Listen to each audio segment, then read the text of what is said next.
Assalamualaikum warahmatullahi wabarakatuh. Waalaikumsalam warahmatullahi wabarakatuh. Bismillah, alhamdulillah, wassalatu wassalamu ala rasulillah Sayyidina Muhammad ibn Abdillah wa ala alihi wa sahbihi wa mawalah. Para alim, para ulama, para kiai yang saya hormati, seluruh keluarga besar Pondok Pesantren Bustanul Ulum yang alhamdulillah ditunggu sama penerusnya Gus Azmi ini yang akan melanjutkan mencari ilmu ke Pondok Lirboyo. Kita doakan semoga nanti untuk meneruskan Pondok Bustanul Ulum mendapatkan ilmu yang manfaat. Amin. Insyaallah ini para alumni, para hadirin wal hadirat yang berbahagia. Jadi apa yang bunyi?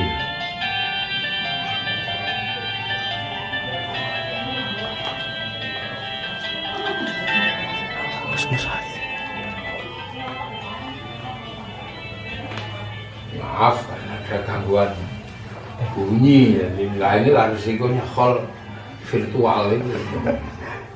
Jadi sudah kirim doa itu sudah virtual. Ini acara call-nya virtual. Acara call virtual.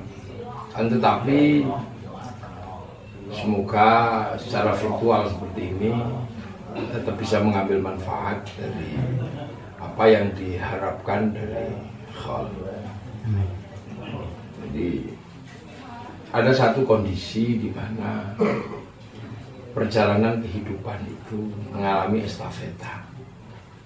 Nah, estafeta kehidupan itu ada yang memang menjadi bagian dari mata rantai perjalanan itu. Mata rantai perjalanan itu adalah bagian dari yang mempengaruhi apa yang terjadi di hari ini. Makanya memahami masa lalu dalam tradisi santri itu menjadi sangat penting. Bahkan dikokohkan dalam satu qaul, al-muhafadzatu 'ala al-qadimis shalih wal akhdhu bil jadidil aslah. Menjaga atau merawat masa lalu yang baik untuk mengambil masa depan yang lebih baik. Dalam konsep itu Islam sangat konsen. Islam sangat serius. Makanya masa lalu yang paling utuh itu Islam itu punya. Bahkan sejarah pertama pun Islam itu sangat konsisten.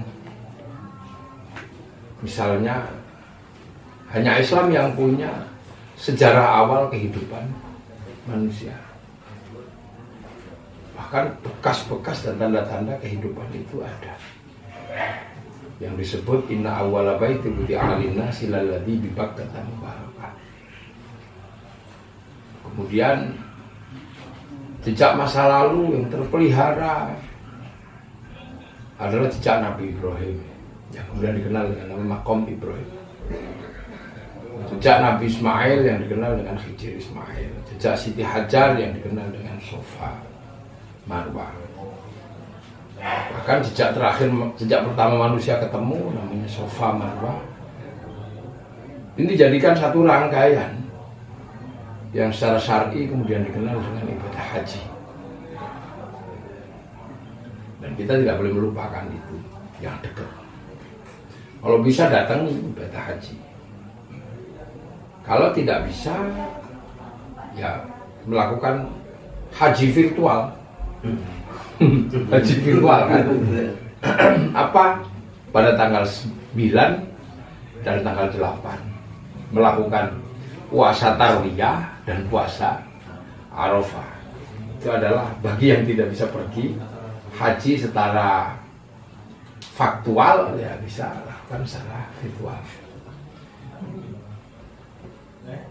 Nah, disitulah antara sejarah yang sedang berjalan dan fakta-fakta yang ditinggalkan dirangkum dalam satu perintah, walladzina ja'u min ba'dihim yaquluna rabbana ighfir lana wal ikhwanina alladzina sabaquna bil iman.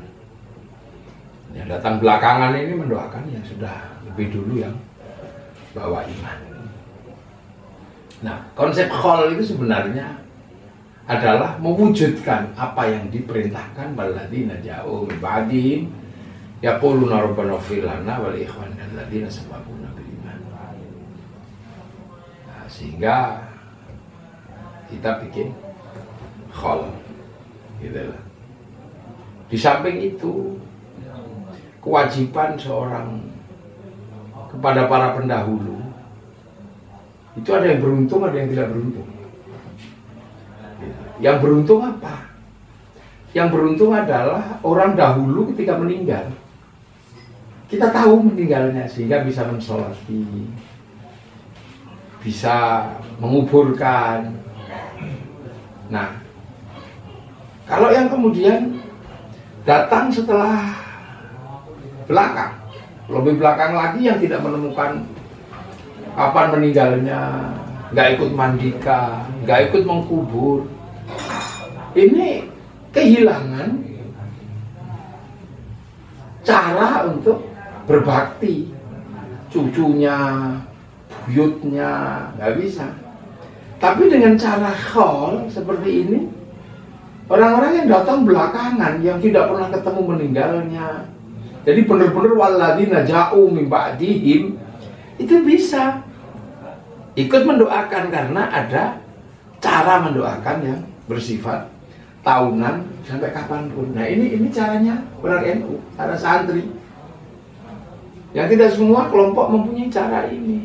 Yang rata-rata punya adalah orang yang tahu matinya, menemukan meninggalnya kapan sehingga dia bisa sebagai orang yang datang belakangan. Tapi yang belakangan. Padahal kewajibannya tetap sama, siapapun yang datang belakangan wajib mendoakan. Nah dengan cara seperti ini maka yang tidak ketemu pas meninggalnya pun bisa mendoakan. Nanti kalau khol ini 50 tahun lagi, anak yang lahir di tahun 2040 nanti tetap aja bisa mendoakan. Gitu loh, karena ada mekanismenya ini. Nah itu enaknya hidup bersama ulama. Yang hidup juga enak bisa menjalankan perintah walladzina ja'u. Yang meninggal juga enak tetap mendapatkan bagian doa dari masa depan, kan gitu. Bagi kita anggap masa lalu, bagi mereka kita ini adalah masa depan. Itu hanya santri yang punya mekanisme itu. Makanya khol ini sebenarnya adalah jaminan yang diberikan oleh para ulama, yang diajarkan oleh para kiai untuk tidak terputusnya walladzina ja'u min ba'dihim yaquluna rabbana ighfir lana wal ikhwanina alladzina sabaquna bil iman. Apalagi kalau sudah di dalam bagaimana berdoa. Kan gitu, bagaimana berdoa. Wa ila jami'il muslimina wal muslimat wal mu'minina wal jami' usulihim wa furu'ihim. Jadi komplit. Nah inilah yang kadang orang tidak melihat, bahkan menganggap apa gunanya? Ya gunanya ya walladzina ja'u min ba'dihim yaquluna rabbana ighfir lana wa li ikhwanina alladzina sabaquna bil iman. Untuk menjamin bagi yang walladzina ja'u min ba'dihim ini bisa berhubungan dengan alladzina sabaquna bil iman. Itu dasar dari pelaksanaan khol yang jauh setelah meninggal. Untuk apa? Menjamin generasi berikutnya yang jauh agar tetap punya tempat dan punya cara untuk mendoakan. Nah inilah. Ini hebatnya. Kadang orang lihat itu doanya orang loh, ini nggak bisa. Karena Islam itu sangat konsen dengan sejarah masa lalu agar orang tidak kehilangan masa lalu. Konsen luar biasa. Bahkan orang mati pun suruh kubur. Itu bisa ditengok. Fazuruha itu Islam. Nah, kalau cara-cara ini ditempuh, masa lalu ini mendatangi masa depan ini mendatangi masa lalu dengan doa dan ziarah kubur. Sehingga nanti kemudian ketika orang-orang ini jauh, alumni jauh, ada yang orang Tasik, ada yang orang Ciamis, ada yang orang Jawa, mungkin ada yang orang Jakarta. Akhirnya dia hidup di Jakarta. Terus kemudian Khol pulang, datang ke Bustanul Ulum. Akhirnya akan terbangun rasa bagaimana mencintai Bustanul Ulum. Nah, di Bustanul Ulum ziarah kubur, mencintai tanah di mana gurunya bersemayam. Kalau cara itu dipelihara terus, orang kemudian tahu gurunya, loh gurunya ini dia ziarahi. Nanti datang juga ke Cipasung, ziarah ke situ. Kemudian ziarah lagi ke Sempur, ziarah lagi ke Buntet, gurunya. Kemudian ziarah ke Syekh Kuro. Setelah itu ziarah ke para wali di tanah Jawa. Akhirnya terbangun sebuah mekanisme bagaimana orang-orang yang datang belakang ini mencintai orang-orang di masa lalu dan mencintai tempat-tempat di mana masa lalu gurunya disemayamkan. Akhirnya orang Tasik bisa mencintai Surabaya karena di Surabaya ada Sunan Ampel. Kan gitu. Karena ini mata rantainya panjang. Bustanul Ulum, kemudian belajar di Cipasung. Akan terus itu. Nanti sampai belajar di Jombang pada Kiai Hashim. Kiai Hashim belajar kepada Kiai Khalil Bangkalan, belajar kepada Kiai Soleh Darat. Itu belajar pada Pondok Siwalan Panji.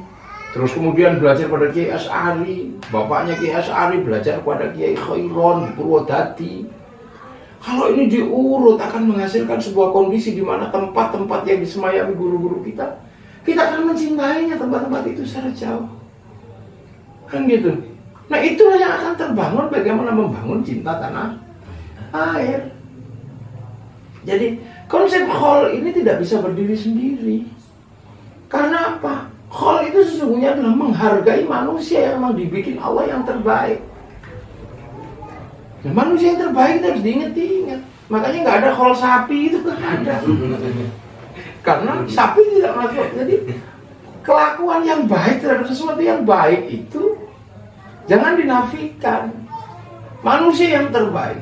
Tiba-tiba kemudian Aksani Takwim ini punya amanu wa amilus sholihat, menjadi orang baik, bertanggung jawab kepada orang, menjadi bagian dari perubahan sejarah manusia yang lain, mengajari yang lain. Untuk apa? Amanu wa amilus sholihat. Nah, orang-orang ini mendapatkan falahum ajrun ghairu mamnun, mendapatkan pahala yang tidak pernah putus. Artinya lahir menjadi yang terbaik juga menghasilkan kebahagiaan dan kegembiraan. Kemudian hidup menjadi amanu wa amilus sholihat, melahirkan kehidupan yang membahagiakan dan menggembirakan. Maka ketika meninggal, ya meninggalnya menghasilkan kegembiraan ziarah kubur ke situ, orang gembira. Orang Buntet hidupnya ziarah kubur tawasulan. Bahkan ada yang nggak punya uang juga nyopet di makamnya para wali misalnya. Ini adalah sebuah mata rantai yang sangat panjang. Jadi tidak semata-mata bahwa ziarah kubur khol itu semata-mata berdiri, enggak. Dia juga bagian dari falahum ajrun ghairu mamnun. Nah, itu kalau terjadi semua itu, apa yang terjadi? Watini wa zaitun wa turi sinin wa hadzal baladil amin. Demi buah tin simbol Nabi Nuh. Wa zaitun simbol Nabi Isa, Nabi Ibrahim. Wa turi sinin simbol Nabi Musa. Nah, simbol Nabi Muhammad wa hadzal baladil amin. Dan demi keamanan bangsa dan negara. Gitu loh. Nah, keamanan bangsa dan negara akan tercipta dengan cara yang tadi itu. Orang Tasik suruh ngebom Surabaya nggak berani, mau di sana ada makamnya Sunan Ampel. Akan terus suruh ngebom Jombang nggak berani, ada makamnya Kiai Hashim. Nah, sebenarnya konsep ini sangat luar biasa. Tapi orang melihat ini dua orang pada orang mati sampai apa enggak? Cuma dibahas di situnya. Sehingga kemudian khol ini dilihat sebagai bagian dari kemusprowan, apa ya? Kemusprowan, kesia-siaan. Karena yang dilihat adalah doa pada orang mati itu sampai atau enggak. Nah, itu sesuatu yang menjadi sangat kecil. Ya untungnya santri dan kiai nggak percaya dengan konsep-konsep mereka, tetap aja bikin khol. Nah ini kalau akan terus-terusan, dunia tentram. Apalagi kalau sudah ziarah kubur, yang di kuburan juga senang, jin-jin juga senang. Bagi orang ziarah kubur, alam nyata dan alam nggak nyata senang. Jin-jin itu juga pengen beribadah, karena dia lihat akhirat, maka dia ingin tahu Quran. Nah, Quran ini semenjak zaman akhir ini kan banyak yang baca Quran tapi nggak sampai di hati, apalagi diganti kaset. Nah, santri punya mekanisme, makanya jin-jin ini datang ke kuburan-kuburan, karena Rasulullah sudah menyatakan bahwa fazuruha ziarah, dan orang ziarah kubur pasti berdoa, dan doa itu pasti ila ruhi. Nah kalau ila ruhi pasti ada komunikasi antara dari alam nyata ke alam gaib. Assalamualaikum ya alal kubur, ada dari orang hidup pada orang mati.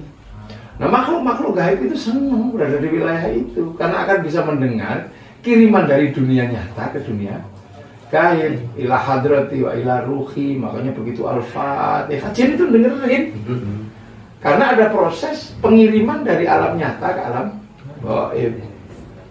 Gitu, ada transfer. Nah di antara alam itu jin mendengar, oh ini yang namanya Fatihah. Makanya kadang kalau kita di kuburan khusyuk baca Fatihah, baca Quran, ada suara klopek. Itu sesungguhnya adalah ini apa? Adalah jin-jin yang mulai gembira karena mendengarkan. Keluar kitanya yang salah paham. Kitanya malah takut. Coba kalau kita nggak takut, mereka pasti akan menampakkan diri. Terima kasih, kau sudah mendengarkan aku Quran. Aku punya jimat, mau nggak? Kabur. Jadi hal ini dimensinya luar biasa. Ya mampu mempertemukan, mampu mempersatukan. Jadi nggak semata-mata orang melihat itu doa orang hidup orang mati sampai ada. Ini mekanisme yang luar biasa. Dan orang-orang yang meninggal ini memang mengharapkan kita mendoakan, mengharapkan pertama itu calon kiainya itu. Iya besok ya mau nerusin pondok Bustanul Ulum, pondok dulu sana Lirboyo ya, kuliahnya nanti menyusul. Kalau sudah paham betul ilmu dasar bagaimana nahwu, sorof, udah dasar, baru kemudian kuliah. Nanti kuliahnya di UNU, Universitas Nahdlatul Ulama Yogyakarta, nggak paham. Sekarang mengambil pembelajaran agama. Gus ya, dia lah. Siapa yang mau tanggung jawab? Alumni yang sih tanggung jawab. Jadi itu mekanisme besar. Makanya negara dan bangsa ini hutang sama orang-orang yang suka khol ini. Ya, apalagi orang-orang yang suka khol ini tidak rewel. Karena semua terkondisi, sesuai mati VIP gimana. Makanya mari bersama-sama. Ini karena Gusnya masih kecil, ya, membimbing yang udah tua-tua ini. Yang senior-senior yang pernah merasakan bagaimana menimba ilmu di Bustanul Ulum, ya Gusnya yang masih muda ini, mari kita arahkan, kita hantarkan untuk mendapatkan ilmu dalam konsep-konsep pesantrenan. Masalah kuliah nanti menyusul bisa. Ya, ini itu yang bisa saya sampaikan. Assalamualaikum warahmatullahi wabarakatuh. Waalaikumsalam warahmatullahi wabarakatuh. Bismillahirrahmanirrahim. Alhamdulillahirabbil alamin. Hamdan na'imin hamdan syakirin hamdan yuwafi ni'amahu wa kafiru mazida. Amin. Ya Rabbana lakal hamdu kama yanbaghi li jalali karim wa halim. Amin. Allahumma khtim lana bil iman wa khtim lana bil khair. Allahumma khtim lana min qawli la ilaha illallah Muhammadur Rasulullah wa lana bismil khatimah. Allahumma nabiyyi wa nabiyyi dzatihi kama nafsi. Allahumma ja'alna auladana dzurriyyatina dalam bidana al khair wa abaina ummahatina Amin. Syekh masyayikhina Amin. khususan la haddi Haji Bukhari. Amin. Nono ya Allah muassis pondok pesantren Bustanu Ulum. Amin. Allahumma ighfir lahum warhamhum wa'afihim wa'fu anhum wa ajrhum.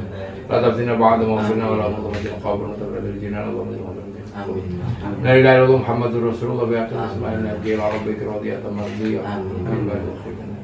ربنا آتنا في الدنيا حسنة وفي الآخرة حسنة وقنا عذاب النار. الحمد لله رب العالمين. الفاتحة. أعوذ بالله من الشيطان الرجيم.